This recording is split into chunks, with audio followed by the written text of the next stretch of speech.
He's someone I would describe as broken, and he may not, outwardly appear that way, but I think that the choices that he makes and the person that he is has come out of the fact that he is a broken soul.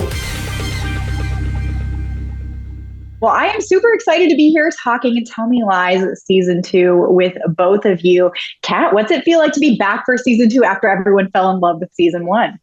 It's really exciting. Yeah, I'm pumped about it coming out and for people to be able to watch it and kind of see what we've been working on. It's awesome. Yeah, it's a really great season. I've got to see it already. I'll try to talk around some spoilers, but we might dive into some. So, Tom, let's talk about your character because this is your first season on this show. You're joining as Oliver. Tell us a little bit about him. So Oliver, what can I say? He is very different to me. Uh, he's someone I would describe as broken. And he may not, outwardly appear that way, but I think that the choices that he makes and the person that he is has come out of the fact that he is a broken soul. And so his lack of care about consequence and choice, I think, alludes to the fact that he is sort of quietly narcissistic and broken and whereas Stephen's actions are very kind of like obviously toxic and you see a lot of it, I think Oliver's a much more quietly and understated toxic, but just as potent. Oh, that's a very, very interesting comparison too, especially when it comes to how Bree and Oliver become involved. And we can spoil a little bit here. Just talk about how these two are going to be embroiled together this season and the complicated dynamic. Whoever wants to speak about that. Yeah, I think this relationship just plays on the themes of the show, which is narcissism and trauma and toxic behavior. And you kind of get to see these two characters, this new character, Oliver, who the audience has yet to understand or like have any sense about. And Bree, who obviously, I love Bree. She's a sweetheart and she's naive. And I think this is kind of the perfect storm of a relationship for her to fall into. And it's really interesting to see their dynamic play out and shift, and how it also changes the dynamic between Bree and her friends moving forward.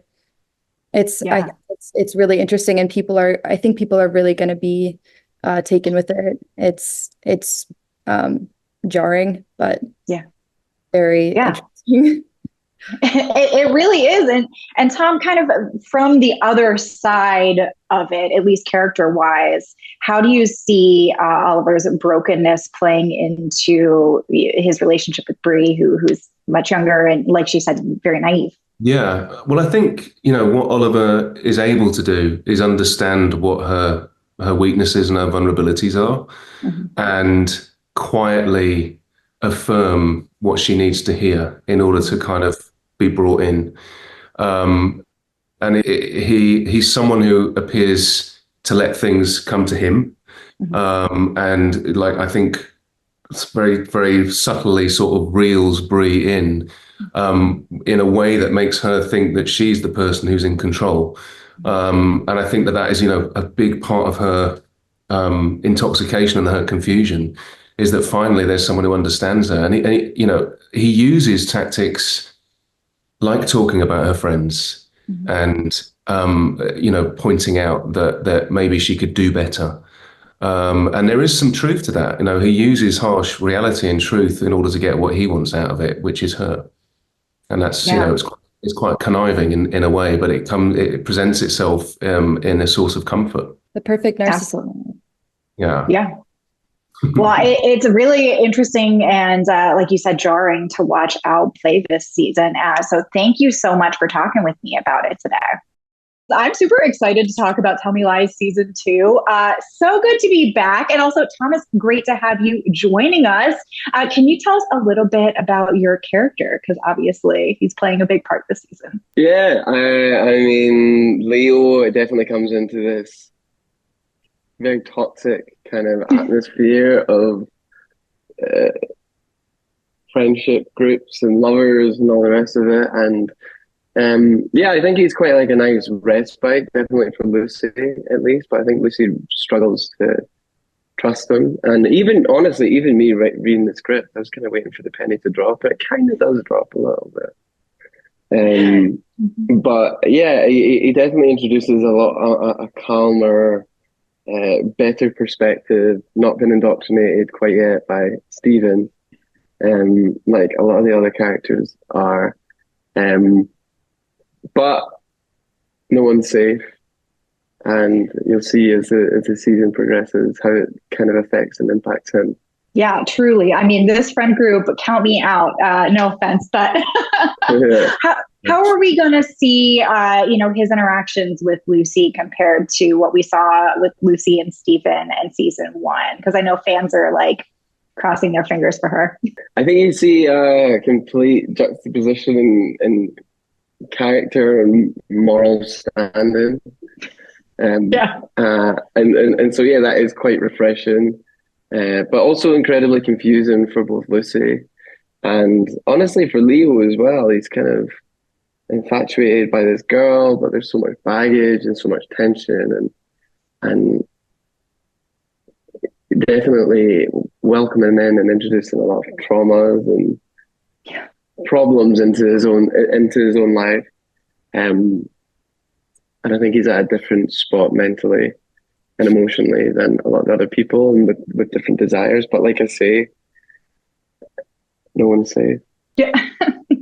I was going to say, I mean, like Evan and Wrigley are going through it. So Leo coming in peppy is a new thing. Branden, obviously, Evan's connection with Lucy from season 1 is only getting more complicated for him going into season 2. Can you tell me a little bit about the repercussions of that and how we're going to see that play out in season 2? Yeah, I think you just see him trying to deal with all the stress that a decision like that comes with.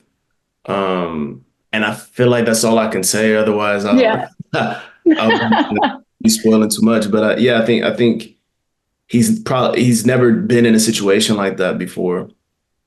And I think he's seeing the repercussions of accepting that, not everybody can be a good guy all the time.